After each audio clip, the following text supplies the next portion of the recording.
Hello friends, இன்னைக்கு நம்ம ஒரு குட்டி ஸ்டோரி பார்க்கலாம் வாங்க. ஒரு காட்டுக்குள்ள 2 அணிலுங்க ஃப்ரெண்ட்ஸா இருந்தாங்களாம்.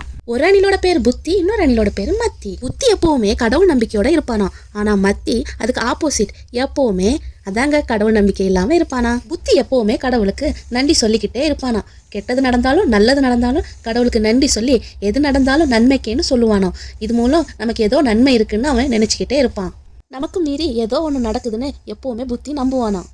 அதை பார்த்து மத்தி எப்பவுமே கேலி பண்ணி சிரிப்பானா. உன்னை மீறி என்னடா நடக்க போகுதுன்னு சொல்லி ஏளனமா சிரிப்பானா. நீ என்ன நினைக்கிறியோ அதுதான் வாழ்க்கையில நடக்கும்னு சொல்லி மத்தி சொல்லிக்கிட்டே இருப்பானா. ஒரு நாளைக்கு புத்தியும் மத்தியும் ஒரு அடர்ந்த காட்டுக்குள்ள பழங்களை பறிச்சு சாப்பிட போனாங்க. அப்போ அந்த மரத்து மேல புத்தியும் மத்தியும் அங்கே இங்கேயும் ஓடி விளையாடிட்டு இருந்தாங்களாம். அப்போ புத்தி மரத்துல இருந்து தடுமாறி கீழே விழுந்துட்டான்.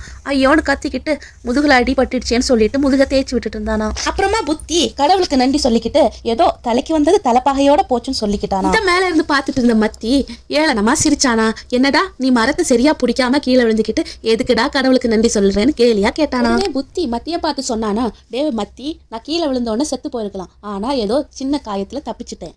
உனக்கு இதுல இருந்தே தெரியல நம்மளை சுத்தி ஏதோ நடக்குதுன்னு நான் நம்புறேன், நம்மளை சுத்தி ஏதோ நடக்குதுன்னு நான் நம்புறேன்னு புத்தி சொன்னானா. அப்படியே புத்தி சொல்லிக்கிட்டு மேல அப்படியே தலையை நிமிர்ந்து மத்திய பாக்குறான் புத்தி.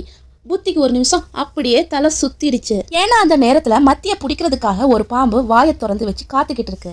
டே மத்தி கீழே வாடா அப்படின்னு சொல்றதுக்குள்ள மத்திய அந்த பாம்பு முழுங்கி. இதை பார்த்துட்டு இருந்த புத்திக்கு கால் கையெல்லாம் நடுங்க ஆரம்பிச்சிருச்சு. ஒருவேளை நம்மளும் அங்க இருந்திருந்தா நம்மளையும் அந்த பாம்பு முழுங்கி இருக்கும். நல்ல வேளை நம்ம விடாத வாழ்க்கை, நம்ம வாழ்க்கையிலேயும் நிறைய கெடுதல்கள் எல்லாம் நடந்திருக்கும். அந்த கெடுதல்கள் எல்லாம் நன்மைக்கு தான் நடந்து நம்ம எடுத்து மூவ் ஆன் ஆயிட்டோம்னா நம்ம வாழ்க்கையில சக்சஸை பார்க்கலாம். இந்த மாதிரி இன்ட்ரெஸ்டான கதைகளை கேட்கணும்னா என்னோட சேனல் அறிவரங்கத்தை சப்ஸ்கிரைப் பண்ணுங்க.